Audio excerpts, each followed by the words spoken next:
Welcome to my YouTube channel. उम्मीद करती हूँ सब लोग बिल्कुल खैरियत से होंगे। आज हम जिस कोर्स कोड को डिस्कस करने जा रहे हैं तफसील के साथ वो है 8623। जो कोर्स टाइटल है हमारा वो है एलिमेंट्री एजुकेशन। हम लोग आज एलिमेंट्री एजुकेशन की बात करेंगे। एलिमेंट्री एजुकेशन, हायर एजुकेशन, इन तमाम कोर्स के बारे में आपको पता होगा। सेकंड सेमेस्टर बीएड से है ये। और आज के इस लेक्चर में हम कुछ important questions, guest paper questions और उनके डिटेल्ड नोट्स, जस्ट हेडिंग्स ही नहीं बल्कि हम डिटेल्ड नोट्स को डिस्कस करेंगे। आप लोग एज इट इज़ उनको पेपर में जाके लिख सकते हैं क्वेश्चंस को मैनेज करके। तो पेपर की तैयारी के लिए ये वीडियो काफ़ी हेल्पफुल रहने वाला है। तो do subscribe my channel and share it with your friends. अगर आपको पेपर की तैयारी करनी है तो इस वीडियो को एंड तक ज़रूर देखें। चलिए स्टार्ट करते हैं। सबसे पहले है question number 1, define scope and concept and features of elementary education in Pakistan. Elementary education के तारुफ के बारे में क्वेश्चन किया गया है। सबसे पहले कि ये होता है क्या है हमें पता होना चाहिए। Elementary education in Pakistan refers to the educational provision and practices aimed at providing foundational learning to children between the age of 5 and 11। 5 से 11 साल के उम्र के बच्चों की जो लर्निंग है और उनकी जो एजुकेशन है पाकिस्तान में, उस लेवल को हम एलिमेंट्री एजुकेशन कहते हैं। It is the initial stage of, ये जो प्रॉपरली आगे जाके प्रोफेशनल एजुकेशन या लर्निंग स्टार्ट होगी उसकी बेस बनाता है और उसका बिल्कुल ही इनिशियल स्टेज है। यानी कि यहाँ पर बच्चे बेस बना के उसके बाद आगे जाकर अपने अपने फील्ड्स में माहिर बनकर मुल्क की खिदमत कर सकते हैं। इसके कुछ इंपॉर्टेंट पॉइंट्स हैं। Age range and grade level, कहाँ से लेकर कहाँ तक हो सकता है ये, ग्रेड कौन सा और एज रेंज क्या होती है बच्चों की। तो जो एलिमेंट्री एजुकेशन है पाकिस्तान में वो 5 से 11 साल के बच्चों 5 से 11 साल के बच्चों के दरमियान है। और जो ग्रेड है 1 से लेकर 5 तक, यानी कि जिसको हम प्राइमरी पोर्शन भी कहते हैं, उसको हम एलिमेंट्री एजुकेशन कहते हैं। ये कुछ मोटे मोटे इंपॉर्टेंट पॉइंट्स होते हैं। कुछ अगर फैक्ट्स एंड फिगर्स हैं, कुछ डिजिट्स हैं, तो उन चीज़ों को आप पॉइंट्स की शक्ल में बनाकर क्वेश्चन को अच्छे से अटेम्प्ट कर सकते हैं। अच्छे मार्क्स लेने की जो एक बेहतरीन टेक्निक है वो ये है कि आप क्वेश्चन को अच्छे से अटेम्प्ट करें। इसीलिए आप लोगों की हेल्प के लिए हमने जो मैंने लेक्चर्स हैं वो हेडिंग्स की फॉर्म में तैयार किए हैं, ताकि आप लोगों को आइडिया हो सके कि हेडिंग्स किस तरह से बनानी है। जैसे अगर इसी एज की बात हम पैराग्राफ की फॉर्म में भी कर सकते हैं, लेकिन जब आप मार्कर के साथ अच्छी सी करके हेडिंग देकर लिखेंगे तो वो ज़्यादा अच्छा लगेगा। तो इसी तरह से आप इनको एज इट इज़ फॉलो कर सकते हैं। फाउंडेशनल लर्निंग, जो सबसे पहला गोल है एलिमेंट्री एजुकेशन का, वो बच्चों की बेस बनाना और उनकी बुनियाद बनाना है एकेडमिक एजुकेशन के हवाले से। उसके अलावा सब्जेक्ट एरियाज़ कौन कौन से होते हैं, इसमें बहुत सारे सब्जेक्ट्स हो सकते हैं। English, Urdu, mathematics, science, social studies and Islamic studies. Social studies, Islamic studies, ये सब बेसिक्स में सबके साथ ही होते हैं। मैथ भी बेसिक सबके पास ही होती है। फिर आगे जाके हायर एजुकेशन में जो सब्जेक्ट्स हैं वो अकॉर्डिंगली डिवाइड हो जाते हैं depending upon the field. Holistic development, holistic development का मतलब है कि एक बच्चे की ओवरऑल पूरी के पूरे की डेवलपमेंट हर तरह से। The concept of elementary education emphasises holistic development, nurturing students cognitive, social, emotional and physical growth. बच्चों की हर तरह से डेवलपमेंट, उनकी फिजिकल, इमोशनल और हर तरह से। करिकुलम डिज़ाइन, जो करिकुलम है एलिमेंट्री एजुकेशन का वो इस तरह से है कि बैलेंस्ड फॉर्म में, कि वो बच्चों के एक्सपीरियंस, उनकी लर्निंग और उनके नॉलेज और उनकी स्किल्स को बढ़ाए। इसके अलावा कुछ और फीचर्स हैं एलिमेंट्री एजुकेशन के। फीचर्स कौन कौन से हैं कि यूनिवर्सल एक्सेस टू एजुकेशन, यानी कि सब बच्चों को मुश्तरका और यकसा बराबर तालीम दी जाए। Free education in government school में एजुकेशन जो है बच्चों को फ्री प्रोवाइड की जाए, ताकि वो लोग जो फाइनेंशियली इतने स्टेबल नहीं हैं वो भी इस एजुकेशन को हासिल कर सके। पाकिस्तान में वैसे भी बच्चों का जो चाइल्ड लेबर रेट है वो ज़्यादा है। बहुत सारे बच्चे हैं जो स्कूल नहीं जाते। तो जो फ्री एजुकेशन है ये एक तरह से इस मसले को हल करने की कोशिश की गई है, ताकि फाइनेंशियल प्रॉब्लम्स की वजह से अगर गरीब वालिदैन बच्चों को नहीं भेज सकते स्कूल, तो फ्री एजुकेशन की वजह से उनके बच्चे भी मुस्तफ़ीद हो सके। आप लोग ये जो इनकी डिटेलिंग है ये अपनी समझ के मुताबिक ऐड कर लीजिएगा। National curriculum framework, multilingual approach emphasizes on basic literacy and numeracy, holistic development of student। ये वही बातें हैं जो अभी हम ऊपर डिस्कस करके आ चुके हैं। होलिस्टिक डेवलपमेंट वगैरह से क्या मुराद है अभी हम बात कर चुके हैं। आप लोग इनको अपनी अंडरस्टैंडिंग के मुताबिक इनमें डाटा फिल कर लीजिएगा। अब हम जाते हैं क्वेश्चन नंबर 2 की तरफ। Explain curriculum development and it's process in detail. अब हम करिकुलम डेवलपमेंट की तरफ आएंगे। पहले हमने देखा कि एलिमेंट्री एजुकेशन होती क्या है, कहाँ से लेकर कहाँ तक। अब उसका करिकुलम कैसे डेवलप होता है इस बारे में बात करेंगे। करिकुलम डेवलपमेंट होता क्या है? Basically it is the process of creating an educational framework that guides teaching and learning. वो एजुकेशनल फ्रेमवर्क, तालीमी फ्रेमवर्क जो टीचर्स को गाइड करता है कि उन्हें बच्चों को किस तरह से पढ़ाना है, वो जो एक पूरा कोर्स कोड उनको प्रोवाइड कर दिया जाएगा, that is curriculum. It involve designing the content, objective, instructional methods and assessment. यानी कि बच्चों को क्या पढ़ाना है, किस तरह से पढ़ाना है, कितना पढ़ाना है, उसका मकसद क्या है, बच्चे उससे क्या सीख पाएंगे। ये जो पूरे का पूरा एक बैकग्राउंड वर्क होता है एक करिकुलम स्कूल्स में लाने से पहले या अप्रूव करने से पहले, that is called curriculum development. Collaborating among educators and stakeholders is essential to ensure the curriculum needs। वो कह रहे हैं कि बच्चों की जो नीड्स क्या हैं, एजुकेशनल नीड्स क्या हैं, और बदलते हुए इन्वायरमेंट के साथ बच्चों का जो कोर्स चेंज करने की जो ज़रूरत है, मॉडर्न सोसाइटी की क्या नीड्स हैं, अकॉर्डिंगली उनके करिकुलम को डिज़ाइन किया जाए। इस सब को मद्देनज़र रखते हुए बच्चों का कोर्स बनाया जाए, उसको कहते हैं करिकुलम डेवलपमेंट। और जो इफ़ेक्टिव करिकुलम है वो बच्चों के एक्सपीरियंसेस और से रिलेटेड हो सकता है, और वो बच्चों को तैयार करता है कि वो किस तरह मुस्तकबिल में जाकर कुछ अच्छा कर सकते हैं या फिर कामयाब हो सकते हैं। टाइप्स ऑफ करिकुलम कौन कौन सी हो सकती हैं, ये कुछ 3-4 टाइप्स दी गई हैं नीचे। सबसे पहले है फॉर्मल करिकुलम। ये वो करिकुलम है जो प्लान्ड हो, बिल्कुल intended curriculum that is officially documented and mandated bye educational authorities. जो तालीमी इदारे हैं, जो तालीमी अथॉरिटीज़ हैं, जो करिकुलम डिज़ाइन कर रही हैं, वो जो करिकुलम प्लान करके फिर उसको इम्प्लीमेंट करके स्कूल्स में भेजते हैं, वो क्या है? वो फॉर्मल करिकुलम है जो बुकलेट की फॉर्म में होता है। परसीव्ड करिकुलम क्या हो सकता है? It refer to students interpretation and understanding of what is being taught. बच्चे जो क्या समझते हैं, उन्हें क्या पढ़ाया जा रहा है, क्यों पढ़ाया जा सकता है, वो कितना परसीव कर पा रहे हैं, उनकी समझ के मुताबिक, उनकी एक्टिविटीज़, लर्निंग एक्सपीरियंसेस के मुताबिक वो जितना सीख पा रहे हैं वो है परसीव्ड। यानी कि फॉर्मल करिकुलम से उन्होंने कितना परसीव किया, that is perceived curriculum.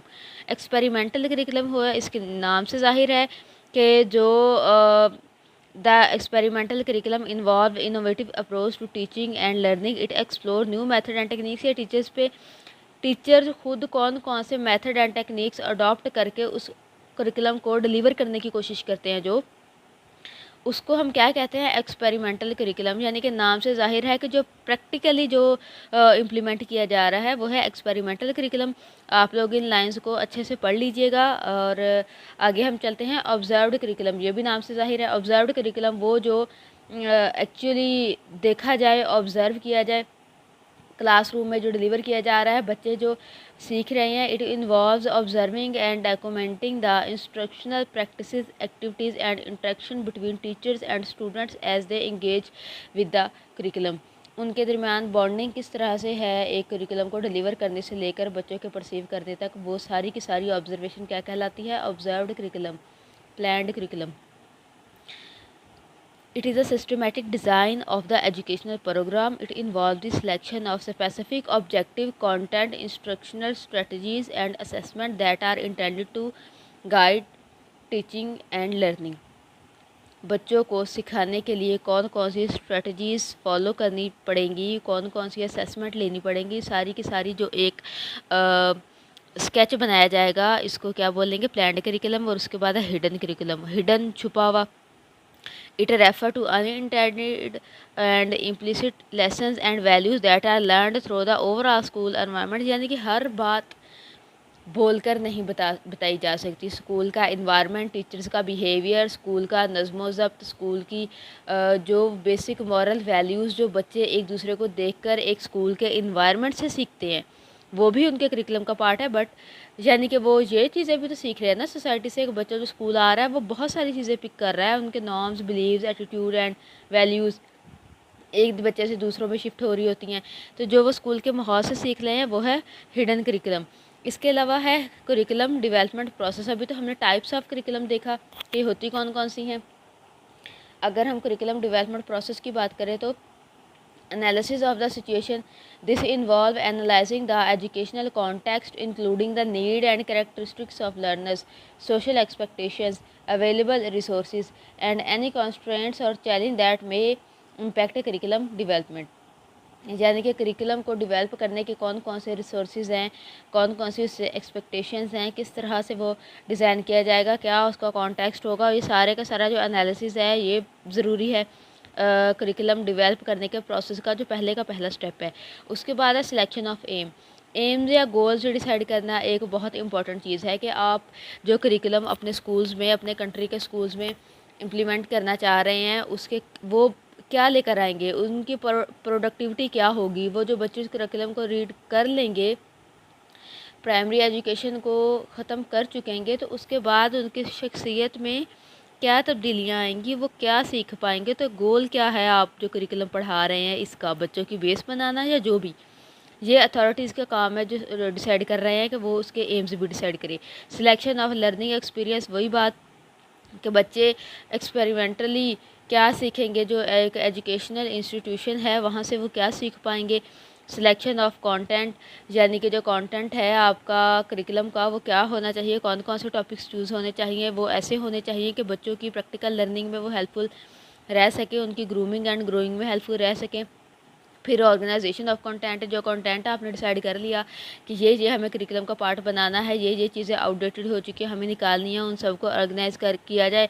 Evaluation of effectiveness के वो जो आप, ये बहुत इंपॉर्टेंट एक प्रोसेस है करिकुलम डेवलपमेंट का कि जो उनकी इफ़ेक्टिवनेस कितनी है, जो गोल्स आपने डिसाइड किए हैं आया वो उसका पूरा कर पा रहे हैं या नहीं। This evaluation inform adjustment and improvement to enhance the overall effectiveness of the curriculum. क्या क्या कमियाँ कोताहियाँ हैं, कैसे उनको दूर किया जा सकता है, कौन कौन से स्टेप्स लेने की ज़रूरत है, और नेक्स्ट हमें क्या करना चाहिए करिकुलम को इम्प्रूव करने के लिए। ये जो इवैल्यूएशन है ये भी इसमें आ जाएगी। ये कुछ पॉइंट्स थे करिकुलम डेवलपमेंट प्रोसेस के, जो कि हमारा क्वेश्चन था कि करिकुलम डेवलपमेंट प्रोसेस को डिटेल से डिस्कस करें। तो आप लोग इनको रीड कर लीजिएगा और अपनी मर्ज़ी के मुताबिक आप इनको एक्सटेंड या जिस तरह से भी मैनेज करना चाहें कर सकते हैं। पहली बात तो ये कि हो सकता है क्वेश्चन एज इट इज़ हों, वरना पेपर में क्वेश्चन एज इट इज़ नहीं भी हैं तो वो इससे मिलते जुलते होते हैं, तो आप लोग आसानी से मोल्ड करके इन हेडिंग्स को अपने क्वेश्चन के हिसाब से एडजस्ट कर सकते हैं। क्वेश्चन नंबर 3 की तरफ आते हैं। Elaborate teaching strategies used at elementary level. अब हम आगे बढ़ते हैं कि एलिमेंट्री लेवल पर जो टीचिंग स्ट्रेटजीज़ हैं वो कौन कौन सी हैं, टीचर किस तरह से पढ़ा सकते हैं, कितने तरीक़ों से। सबसे पहला मेथड जो है लेक्चर मेथड। लेक्चर मेथड ये होता है कि जो टीचर है वो बच्चों को डायरेक्टली बोल कर विजुअल एड के थ्रू बच्चों को लेक्चर डिलीवर कर दे, उन्हें उनका डेली का जो भी पढ़ाने का काम है वो ख़त्म करे। दूसरा है डिमॉन्स्ट्रेशन मेथड। डिमॉन्स्ट्रेशन जैसा कि लफ्ज़ से ही जाहिर है, the teacher visually showcase a process, skill और concept for the students to observe और लर्न, यानी कि वो थोड़ा सा प्रैक्टिकली इन्वॉल्व करके बताता है। ड्रिल क्या है, repetitive practice exercises to reinforce specific skill, यानी कि प्रैक्टिकली बच्चों की स्किल्स को इम्प्रूव करने के लिए कोई एक्टिविटी की जाए तो उसको हम ड्रिल बोलते हैं।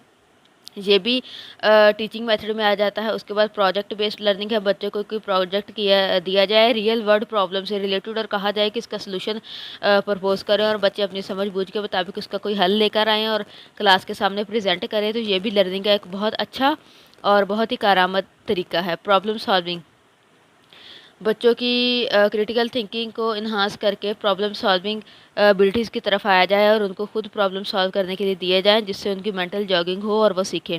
रोल प्लेइंग, यानी कि किसी तरह से कोई कैरेक्टर में आकर रियल लाइफ सिचुएशन से रिलेटेड तो उससे बच्चों को सिखाया जाए। बच्चों की कम्युनिकेशन स्किल्स भी बेहतर होगी टीचर के स्टूडेंट के साथ, स्टूडेंट्स की आपस में भी, और इस तरह से उनमें जो लर्निंग इंटरेस्ट है उनका वो बढ़ेगा। जब उनका मोटिवेशन बढ़ेगा तो उनकी लर्निंग खुद ब खुद बढ़ जाएगी। Programmed instructions, self instructional material guide student through content exercise at their own pace, किस तरह से वो अपने लिए हेल्प लेते हैं। इसके अलावा गेम्स तो डेफिनेटली बहुत इंपॉर्टेंट है, स्पोर्ट्स एंड गेम्स। खाली बच्चों को आप पढ़ाते रहो पढ़ाते रहो पढ़ाते रहो तो उससे वो नहीं सीखते। दिमाग को रेस्ट की खुलने की ज़रूरत है। तो स्कूल में स्पोर्ट्स एंड गेम्स एक्टिविटीज़ का होना बहुत ज़रूरी है, और फिर वो गेम्स वक्त का ज़िया ना हो, वो इस तरह से हों कि जिसमें बच्चों की मेंटल जॉगिंग हो, वो प्रॉब्लम सॉल्व। जैसे छोटे लेवल पर, अब हम एलिमेंट्री एजुकेशन की बात कर रहे हैं, तो जो गेम्स हैं वो पज़ल्स हैं, वो ऐसे ही होने चाहिए कि जैसे मैथमेटिकल प्रॉब्लम सॉल्व कर रहे हैं, तो वो बच्चे खेल खेल में ही सीखेंगे उसको, तो इससे उनका इंटरेस्ट भी बढ़ेगा। इसके अलावा क्वेश्चंस आंसर्स हो सकते हैं कि क्वेश्चन पूछे जाएँ, बच्चों का दिमाग काम करे, वो सवाल सोचें फिर जवाब दें। तो ये कुछ डिफरेंट टेक्निक्स थी जो टीचिंग मेथड्स में आ जाती हैं। इसके अलावा कुछ और पॉइंट्स भी हैं जो कि ज़रूरी हैं टीचिंग मेथड के लिए। कोई भी टीचिंग मेथड अगर आपने अडॉप्ट करना है तो उसके लिए कुछ स्टेप्स हैं जो हर मेथड के लिए नेसेसरी हैं अच्छी टीचिंग एंड लर्निंग के लिए। वो कौन-कौन से हैं? सबसे पहले तो है प्लानिंग। एक टीचर जैसे भी पढ़ाना चाह रहा है, सबसे पहले तो उसकी अच्छी प्लानिंग होना ज़रूरी है कि उसको पता हो कि मैं आज जो पढ़ाने जा रहा हूँ इसका मकसद क्या है, इसका गोल क्या है, ये मैंने किस मेथड के थ्रू पढ़ाना है, उसके थ्रू उसने तैयारी की है या नहीं, मैं अच्छे से डाटा कैसे डिलीवर कर पाऊँगा, बच्चों से फीडबैक कैसे ले पाऊँगा। तो ये जो सारी चीज़ें हैं ये किस में आ जाती हैं? प्लानिंग में। क्लियर पर्पस, मकसद पता हो, ज़ाहिरी बात है आप तभी डिलीवर कर पाओगे ना जब आप मोटिवेटेड होकर। मोटिवेटेड होने के लिए मकसद पता होना ज़रूरी है कि आप जो बच्चों को पढ़ा रहे हैं, जो मुस्तकबिल के ममार बैठे हैं आपके सामने, हमारा फ्यूचर बैठे हैं, हमारे मुल्क कौम का फ्यूचर बैठे हैं, इनको पढ़ाने का मकसद क्या है। डिलीवरिंग और अच्छे से डिलीवर करना बहुत ज़रूरी है। अगर एक टीचर अच्छे से डिलीवर ही नहीं कर पा रहा, उसकी जो टीचिंग स्ट्रेटजी है वही हेल्पफुल नहीं है या उसका मेथड अच्छा नहीं है, तो बच्चे कैसे सीख पाएंगे। तो डिलीवर करना वो बहुत ज़रूरी है कि आप डिलीवर कैसे करोगे। सोच लिया आपने, प्लान कर लिया, अब आप उसको प्रैक्टिकली इम्प्लीमेंट कैसे करेंगे। Role of the teacher, the role of the teacher encompasses guiding and facilitating the learning process. The teacher provide instructions, clarify concept। एक टीचर बताता है, बच्चे के कॉन्सेप्ट क्लियर करता है, क्लास में डिस्कशंस करता है, बच्चों को समझने में सपोर्ट या उनकी मदद करता है। तो ये सारी चीज़ें टीचर ही करेगा, तो उसका रोल भी बहुत इंपॉर्टेंट है, सबसे इम्पॉर्टेंट है अगर मैं बोलूँ तो। मेथड्स ऑफ इवैल्यूएशन, किस किस तरह से आपने इवैल्यूएशन करनी है, जो आपने सिखाया, जो आपने बच्चे को पढ़ाया, अब आपने अगर उसको इवैल्यूएट करना है तो आप कौन कौन सी टेक्निक्स यूज़ करोगे। क्विज़ लोगे, प्रेजेंटेशंस लोगे, टेस्ट लोगे, प्रोजेक्ट ऑब्जर्वेशन, पोर्टफोलियोज़, क्या जो भी आप करना चाह रहे हो आपको क्लियर पता होना चाहिए कि आपका मेथड ऑफ इवैल्यूएशन क्या है। टेक्निक्स हैं, कौन कौन सी टेक्निक्स एंड अप्रोचेज़ आप यूज़ करना चाह रहे हो। फॉर्मेटिव असेसमेंट टेक्निक्स होंगी, वो क्वेश्चनिंग टेक्निक्स होंगी, या integration and cooperating learning method. तो एक टीचर को अपना पूरे का पूरा जो एक रोड मैप जिस तरह बोलते हैं ना, फ्लो चार्ट की फॉर्म में इसको पता होना चाहिए कि इसको किधर जाना है। एंड इम्पॉर्टेंट फेजेस, वही बात है कि ये planning, delivering, instruction, monitoring, student progress, सारा कुछ इसमें इंक्लूड है। टीचर्स को इस बात पे ध्यान देना चाहिए। यूज़ ऑफ रिसोर्सेज, जो टेक्स्ट बुक आपके पास मौजूद है, अगर किसी टेक्नोलॉजी की फैसिलिटी आपके पास मौजूद है, ऑडियो वीडियो विजुअल एड्स की सहूलत मौजूद है, और जो जो भी सपोर्टिंग मटेरियल है एक टीचर्स के पास, वो उन रिसोर्सेज को यूज़ करते हुए किस तरह से इफ़ेक्टिवली एजुकेशन और लर्निंग को डिलीवर कर सकता है, that is much important. Limitation in elementary level teaching method, limitation कौन कौन सी हो सकती हैं? वो कह रहे हैं कि इसमें limited attention spans of young learners, के बच्चे अटेंटिव ना हो, वेरिंग रीडीनेस लेवल एंड एबिलिटीज़, हर बच्चे की जो खसूसियात हैं पढ़ने लिखने सुनने समझने की जो एबिलिटीज़ हैं वो अलग अलग होती हैं, तो इसकी वजह से भी प्रॉब्लम हो सकती है। Additionally time constraints, limited resources and large class sizes can pose challenge in implementing certain teaching method. तो अगर क्लास बहुत बड़ी है और आपका सेपरेटली हर एक बच्चे से क्वेश्चन करके एवेल्यूएशन करने का इरादा है, तो वो पॉसिबल नहीं है। तो according to the strength of the class, according to the size of the class, और बच्चों का मेंटल लेवल कितना है, उनका पिक करने का एंड देन एक्सप्रेस करने की जो एबिलिटीज़ हैं, वो पूरी क्लास की ओवरऑल बात कर रहे हैं ना, क्लास के हम इंडिविजुअल की बेस पे बात नहीं कर सकते। तो वो कितनी है, इस बुनियाद पर जो है वो टीचिंग मेथड कितना किस हद तक कारआमद है, ये क्लास टू क्लास जो है वो वेरी करेगा, teacher to teacher, student to student vary करेगा। तो ये इस बात को समझना और फिर अच्छे से इम्प्लीमेंट करना जो है वो टीचर्स की ज़िम्मेदारी है। ये कुछ पॉइंट्स थे, आप लोग इनको फिर से रीड करें, और अगर आपको नोट्स चाहिए तो आप वीडियो को स्टॉप करके जितनी देर के लिए भी पढ़ें, इसमें आपको काफ़ी हेल्पफुल रहेगा, या फिर आप वीडियो डाउनलोड भी कर सकते हैं। उसके बाद हम देखते हैं question number 4। Give a detailed explanation of instructional technologies used at elementary level. अब हम टेक्नोलॉजीज़ की तरफ आ जाते हैं। टेक्नोलॉजी का भी बहुत रोल है टीचिंग एंड लर्निंग में, और एलिमेंट्री लेवल पर ये किस तरह से हेल्पफुल है वो हम देखते हैं कि किस तरह से फैसिलिटेट करते हैं, बच्चों की एंगेजमेंट को इन्हांस करते हैं, उन्हें मोटिवेट करते हैं और उनकी एकेडमिक अचीवमेंट्स को सपोर्ट करते हैं। तो सबसे पहले हम प्रोजेक्टेड एड्स, विजुअल एड्स की तरफ आ जाते हैं। विजुअल एड्स कौन सी हैं कि जैसे जो विजुअल कंटेंट है उसको स्क्रीन पर डिस्प्ले कर दिया जाए तो उसको हम विजुअल एड्स बोलते हैं। पावर पॉइंट स्लाइड्स की फॉर्म में वो हो सकता है कि एक टीचर के पास अगर प्रोजेक्टर की सहूलत मौजूद है तो वो पावर पॉइंट स्लाइड की शक्ल में आके बता सकता है, या फिर अगर कोई कुछ आप पढ़ा रहे हैं और उसके लिए कुछ डायग्राम्स ऐड करनी है तो वो इस तरह से बच्चों को दिखाएंगे तो उनकी जो लर्निंग है वो ज़्यादा अच्छे तरीके से होगी। Transparencies are clear. Plastic sheet used with overhead projector ये यूज़ की जा सकती है, और प्रिंटेड कंटेंट यूज़ किया जा सकता है, या फिर ओवरहेड प्रोजेक्टर्स होते हैं जो लाइट एंड लेंस की मदद से लार्ज स्क्रीन पर दिखा देते हैं। जो भी बच्चे पढ़ रहे हैं स्क्रीन कोई स्पेशल नहीं चाहिए होती। जो ओवरहेड प्रोजेक्टर्स हैं, ये जो सामने दीवार हो उसको भी आधा स्क्रीन इस्तेमाल करके तो उसके ऊपर भी दिखा सकते हैं, क्योंकि इसके अंदर लाइट का वो होता है तो वो नज़र आ जाता है। आप लोगों ने भी उम्मीद है कि अपने एजुकेशन स्पैन में कहीं ना कहीं इस चीज़ को एक्सपीरियंस किया होगा। लेकिन जो नॉन प्रोजेक्टेड एड्स हैं वो कौन कौन सी हो सकती हैं? प्रोजेक्टेड एड्स में वो सारी चीज़ें आ गई, projectors, presentations, overhead projectors and एक दो और पॉइंट थे उसमें कि प्रिंटेड कंटेंट हो। और लेकिन नॉन प्रोजेक्टेड एड में क्या क्या शामिल है? Photographs and image are use to illustrate real world example, यानी कि बच्चों को पिक्चर्स दिखाई जाए, उन्हें फ्लैश कार्ड्स दिखाए जाएँ और उनका रिव्यू लिया जाए। ड्राइंग, कार्टून भी इस्तेमाल किए जा सकते हैं बच्चों को समझाने के लिए। उन्हें जियोग्राफिक इंफॉर्मेशन के हवाले से कुछ नक्शे भी दिखाए जा सकते हैं जिससे उनकी अंडरस्टैंडिंग बढ़ेगी। पोस्टर्स दिखाए जा सकते हैं, चार्ट्स दिखाए जा सकते हैं, क्लास उनसे चार्ट बनवा कर क्लास में भी लगवाएं। डाटा को कंपाइल्ड फॉर्म में शो करने के लिए इसलिए फ्लिप चार्ट्स, ग्राफ्स भी हो सकते हैं। ग्राफ जो है वो भी किसी डाटा को, स्टैटिस्टिक्स को शो करने के लिए बहुत अच्छा एक है। और उसके अलावा मार्कर बोर्ड वगैरह वो तो हैं ही। बुलेटिन बोर्ड और वो भी इस्तेमाल हो सकते हैं। Solid model and 3 dimensional 3D representation जो है किसी ऑब्जेक्ट की, वो भी हेल्पफुल रहेंगे, यानी कि छोटे छोटे ऑब्जेक्ट आप बनाकर लाएं या प्रैक्टिकली बच्चों को वो दिखाएं। और कटावे एंड एक्सरे मॉडल और working model are physical representation that demonstrate the functionality of concept and process. तो ये कुछ नॉन प्रोजेक्टेड विजुअल एड्स थी। आप लोग अगर इसमें आपके माइंड में कुछ और है जो जहाँ पे मिस हो गई हो तो आप लोग भी इसमें ऐड कर सकते हैं। अब हम क्वेश्चन नंबर 5 की तरफ आते हैं। क्लासरूम प्रॉब्लम्स, ये क्वेश्चन में शायद हो गया थोड़ा सा। क्लासरूम प्रॉब्लम्स कौन कौन सी हैं जो टीचर इनकाउंटर कर सकता है, इस हवाले से है ये क्वेश्चन। तो स्टूडेंट बिहेवियर इश्यूज़ के हो सकते हैं, कैसे कि जो बच्चे हैं उनका जो बिहेवियर है वो गैर संजीदा हो, वो समझने के लिए तैयार ना हो, या फिर वो होता है एक क्लासरूम मजमुआ है बच्चों का, बहुत सारे लोगों का, तो सारे के सारे बच्चे एक जैसे अच्छे बाअदब और वो तो नहीं हो सकते ना। उनमें कुछ बच्चे ऐसे भी होंगे जो हो सकता है कभी कभार रिस्पेक्ट शो कर जाएं, तो उनको किस तरह से मैनेज करना है ये भी एक टीचर की जिम्मेदारी आ जाती है।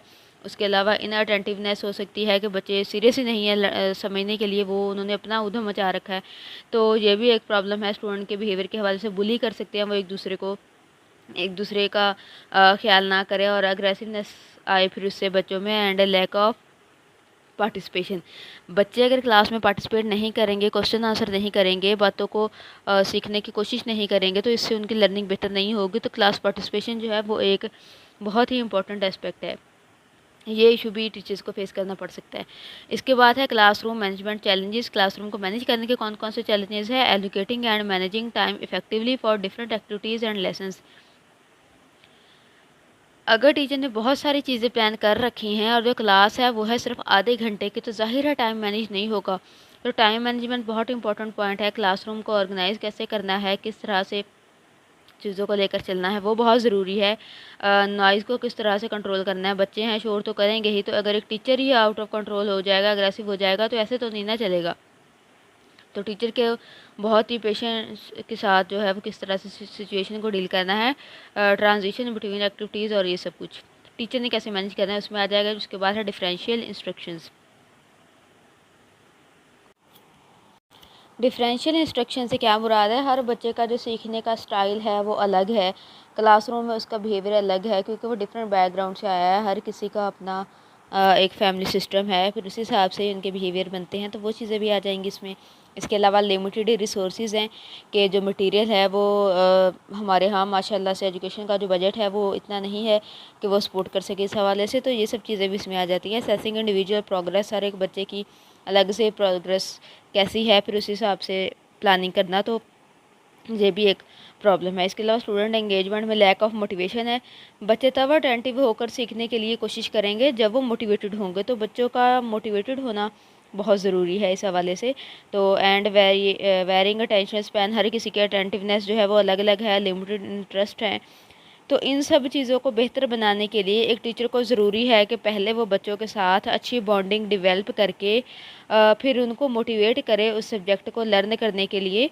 तो जब वो ये सब कर लेगा तो फिर ये वाला जो प्रॉब्लम है वो रिजॉल्व हो जाएगा। असेसमेंट एंड ग्रेडिंग, जो ग्रेडिंग है उसको फेयर रखना, कोई भी फेवरिज्म ना हो, जो सब्जेक्ट असाइनमेंट प्रोजेक्ट वगैरह हैं उनकी फेयर ग्रेडिंग करना, फिर लर्निंग जो है उनकी कितनी इफेक्टिव है इस बात को असेस करना, और टाइम कॉन्स्टेंट्स वगैरह ये सब जो है वो इसमें आ जाएगा। आप लोग वीडियो स्टॉप करके रीड कर लीजिएगा। और जो एक और इम्पॉर्टेंट पॉइंट है जो कि शायद पहली दफ़ा में इतना इम्पोर्टेंट ना लगे, वो है parental involvement and communication. Parents का ताउन जो है वो बहुत ज़रूरी है। अगर पेरेंट्स कोऑपरेटिव नहीं है, वो बच्चे को सपोर्ट नहीं कर रहे टीचर के साथ समझने के लिए और सारी चीज़ों में, तो बच्चा जो भी सीख रहा है ज़ाहिर है वो कंफ्यूज ही होगा, उसमें कन्फ्यूजन और स्ट्रेस ही बढ़ेगा।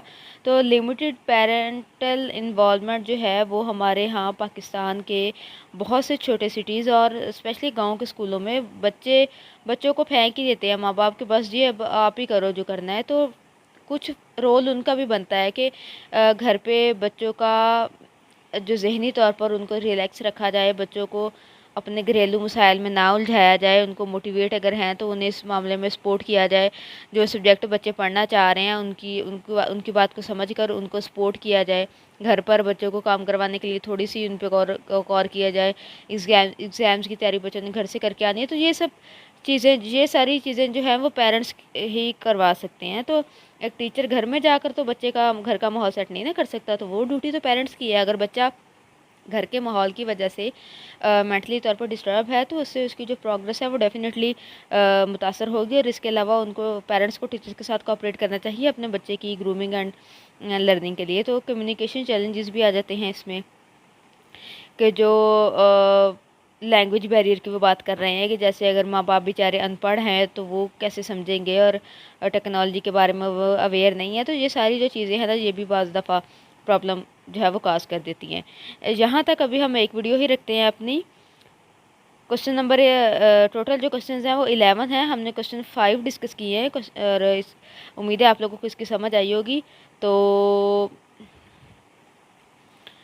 चलें, यहाँ तक हमने 5 क्वेश्चंस डिस्कस कर लिए, बाकी इसके अलावा 5-6 क्वेश्चंस और भी हैं, उनके लिए मैं नेक्स्ट वीडियो में उनको डिटेल से डिस्कस करूँगी। वीडियो काफ़ी लेंथी हो रही है, तो उम्मीद है आप लोगों को वीडियो पसंद आई होगी। चैनल को सब्सक्राइब ज़रूर करें और इसको अपने फ्रेंड्स के साथ और बीएड के ग्रुप्स में भी शेयर करें, और मुझे कमेंट बॉक्स में बताएं कि आपको जो वीडियो है वो कैसी लगी। और बाकी क्वेश्चंस के लिए नेक्स्ट वीडियो को देखना बिल्कुल भी मत भूलें। तब तक के लिए अल्लाह हाफिज़।